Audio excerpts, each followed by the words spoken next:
ഒരുപക്ഷെ ഞാൻ ഈ വാർത്ത വായിക്കുന്നത് നിങ്ങൾ കാണുന്നത് ടെലിവിഷനിലായിരിക്കില്ല, മറിച്ച് യൂട്യൂബിലായിരിക്കും. യൂട്യൂബ് ദശലക്ഷക്കണക്കിന് ഉപഭോക്താക്കൾ, കണ്ടന്റ് ക്രിയേറ്റേഴ്സ്, ഇൻഫ്ലുവൻസർമാർ, അങ്ങനെ എല്ലാവരുടെയും ആശ്രയമാണ് വീഡിയോ പ്ലാറ്റ്ഫോമായ യൂട്യൂബ്. കണ്ടന്റ് കാണുന്നതിന് മാത്രമല്ല, കണ്ടന്റ് പ്രചരിപ്പിക്കുന്നതിനും യൂട്യൂബ് ഉപയോഗിക്കുന്നുണ്ട്. ചില കണ്ടന്റുകൾ ഒറിജിനലാണ്, ചിലർ ഒറിജിനൽ കണ്ടന്റ് ആവർത്തിക്കുന്നു, ചിലർ ഇപ്പോൾ AI കണ്ടന്റുകൾ വരെ ഉപയോഗിക്കുന്നുണ്ട്. AI സൃഷ്ടിച്ച കണ്ടന്റിനും ലോ എഫേർട്ട് വീഡിയോകൾക്കുമായി ഒരു പുതിയ പേയ്മെന്റ് സംവിധാനം ആരംഭിച്ചിരിക്കുകയാണ് യൂട്യൂബ്. ഇതുവരെ യൂട്യൂബിന്റെ വരുമാനം ആഡ്സെൻസ് അക്കൗണ്ട് വഴി നേരിട്ട് നൽകിയിരുന്നു. എന്നാൽ ഇപ്പോൾ കമ്പനി ഒരു പുതിയ രീതി സ്വീകരിക്കുകയാണ്. അപ്പോൾ കോപ്പി അടിച്ചാൽ ഇനി കാശില്ല എന്നുള്ളതാണ് യൂട്യൂബിന്റെ പുതിയ നയം.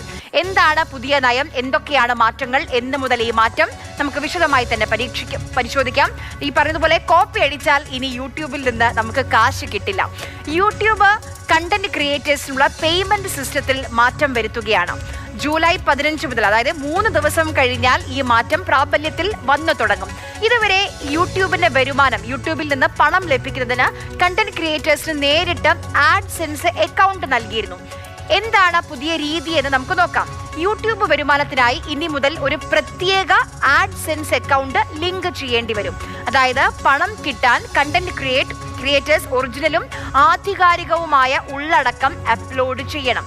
ഒരു ചാനലിന് ഒരു വർഷത്തിൽ ഏകദേശം 1000 സബ്സ്ക്രൈബേഴ്സും അതോടൊപ്പം തന്നെ 4000 വാച്ച് അവേഴ്സും, അതായത് സാധുവായ പൊതുനിരീക്ഷണ മണിക്കൂറും ഉണ്ടായിരിക്കണം.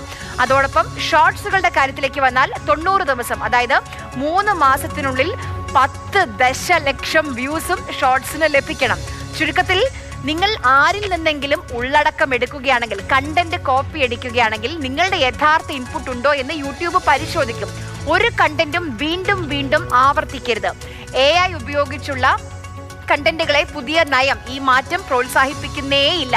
ഇതിനു പുറമെ കുറഞ്ഞ പരിശ്രമത്തോടെ നിർമ്മിച്ചതാണ് നിങ്ങളുടെ കണ്ടന്റെങ്കിൽ, ക്ലിക്ക് ബൈറ്റ് തംബ്നെയിലുകൾ കാഴ്ചകൾക്ക് മാത്രമായി ഉപയോഗിക്കുകയാണെങ്കിലും ആ ചാനലുകൾക്ക് പണം ലഭിക്കാനുള്ള സാധ്യത ഇനി കുറവായിരിക്കും. പക്ഷേ ഇങ്ങനെയൊക്കെ മാറ്റങ്ങൾ വരുന്നുണ്ട്, ശരിയാണ്. പക്ഷേ ഈ നിയമം ലംഘിക്കുന്നവർക്കെതിരെ എന്ത് നടപടിയായിരിക്കും സ്വീകരിക്കുക എന്ന് യൂട്യൂബ് ഇതുവരെ പറഞ്ഞിട്ടില്ല. പിഴകൾ, സസ്പെൻഷനുകൾ, സ്ട്രൈക്കുകൾ ഇവയെക്കുറിച്ച് ഒരു നിയമവും നിലവിലില്ല. പുതിയ നയം ആധികാരിക ഉള്ളടക്കം ഉറപ്പിക്കുന്നതിനാണെന്ന് കമ്പനി പറയുന്നു.